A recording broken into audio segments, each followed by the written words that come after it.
Ano po ang dakilang biyaya na tinamo mula sa ating Panginoong Diyos ng mga taong sumampalataya sa mga aral niya na itinuro po ng kanyang sugo o ng kapatid na Felix Manalo? Mga mahal na kaibigan, ito po ang karapatan ng mga natatakan ng Espiritu Santo sa pamamagitan po ng pangangaral ng sugo ng Diyos. Sila po ay naging lingkod ng ating Panginoong Diyos. At kababi, ano po ang nakalaan para po doon sa mga natatakan ng Espiritu Santo, kaya sila po'y kinikilala ng Diyos na mga lingkod niya sa mga huling araw na ito? Basahin natin ang kasagutan, kapatid na John Mark.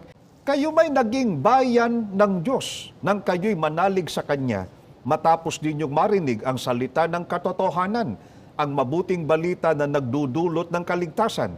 Kaya't ipinagkaloob sa inyo ang Espiritu Santong ipinangako ng Diyos bilang tatak ng pagkahirang sa inyo. Ang Espiritu ang katibayan ng mga pangako ng Diyos sa ating mga hinirang. Hanggang kamtan natin ang lubos na kaligtasan, purihin natin ang kanyang kadakilaan.